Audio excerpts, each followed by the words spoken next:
Bill Belichick had glowing things to say about his quarterback. Cam's got a good leadership style. He, he's has a good personality, gets along with everybody, works with everybody. I think everybody feels, a positive connection to him, but he kind of brings a different, kind of a fresher, maybe energy or perspective to things that, I think we all can appreciate. That's interesting. But T. Wood, I was told that you were laughing hysterically at those comments. What is so funny? Well, listen, Lewis knows this. It's rare that you see Bill kind of heap that type of going to depth with players like that, particularly during the season. So just listening to it, it was real funny to me. But in all seriousness, anytime Bill talks like that, you've obviously, struck something within him. And I think it speaks to what Cam is bringing to New England. He talked about an energy, a fresh new energy. And that's what Cam is really all about. He has an energy. Guys tend to gravitate towards him, and Coach Belichick is doing a heck of a job coaching up this team. We know the limitations that they have on offense, but obviously Cam is a driving factor on that team. Yeah, and I think that the sign of a great coach is knowing which buttons to push with individual players, and maybe that is what he feels Cam Newton needs as they try to make a second half run here, which they could do. Louis Riddick, you said last week you thought they were ready to make a little bit of a second half push, and then they went out and they beat Baltimore. Do you see this team making a playoff push over the next 6 weeks? Yeah, I would not count them out at all. And I think a lot of it has to do with the fact that there is that intangible that this team has that Bill's talking about when he's referencing Cam Newton right there that you can't really quantify objectively.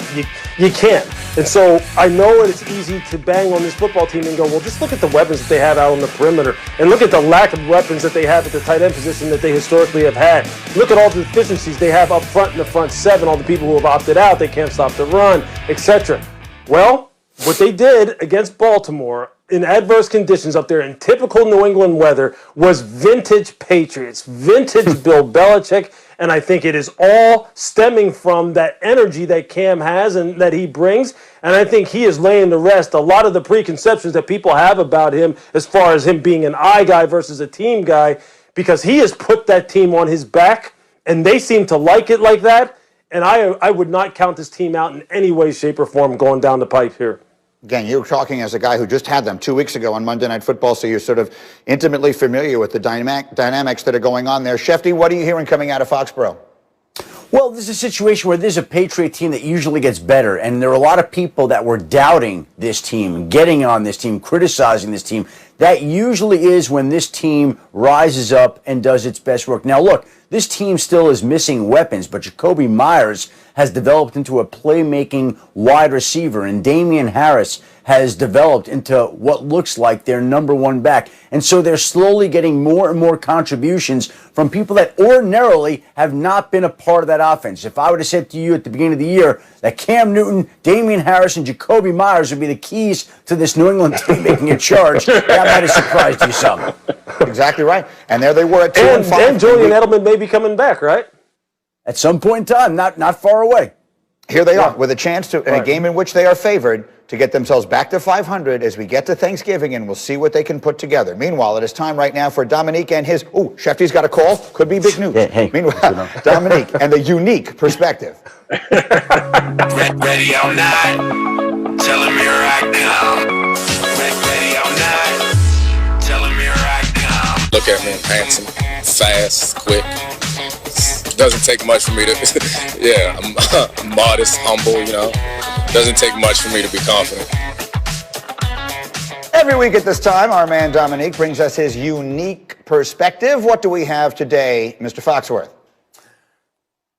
Jameis Winston makes the Saints potentially more dangerous and a better Super Bowl contending team than Drew Brees. I know how crazy it sounds because Drew Brees is great. And I know that Himbo put up those great stats earlier about what Jameis Winston, what Drew Brees was before Sean Payton. It was a lot like Jameis Winston. So if Sean Payton can bring the best, I got emoji face. We got emoji face. So if Sean Payton can bring out the best in Jameis Winston, I promise you, as a defensive player, scarier? What is scarier is the big play ability. And it is so hard when you go into defensive meeting rooms, you prep for a game, you're thinking about how to stop big plays, because all of us on defense, the thing that we say over and over again is they can't score without big plays. You cannot have a team that's going to complete 13 passes in a row and go 5 yards a pop all the way down the field consistently. I know that Drew Brees seems to be able to do that, but it's getting harder as he gets older. And Jameis Winston has the highest average yards per completion in the league, the second highest, second to Patrick Mahomes. And in this system, hopefully Sean Payton can bring the best out of him. I promise you that Jameis Winston, in some ways, in some of the most important ways, is scarier to prepare for than those dink and dunk passes that you're going to get from Drew Brees. And Drew Brees finds ways to hit the seam and make big plays, but it's a lot more difficult to play defense when you have to cover the entire field than when you are focused on getting these slants or these screen passes to Alvin Kamara. It's a lot scarier when you add the deep threat to that. So if Sean Payton can coach the turnovers out of Jameis Winston, that offense is a lot scarier with Jameis and that big arm than it is with Drew Brees. I know it sounds crazy.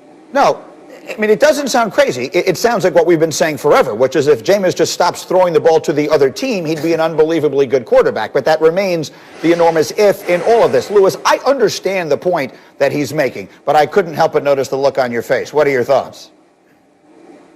Yeah, I understand the point he's making too. And early in the football season here in 2020, Sean has talked about the fact that they need to have that deep field, down the field, explosive 20-plus yard play component to their offense in order for them to really get over the top and be that dominant offensive juggernaut that they want to be. He needs that, and they have been calling those plays. For whatever reason, they haven't been able to hit them early in the year. Now, Jameis, will pull the trigger. He will launch it down the field, and I don't have any doubt that you would probably see more deep shots if he was as the starting quarterback than Drew. I just think Jameis is wired that way. What's interesting, though, is that when Hembo gave me this statistic about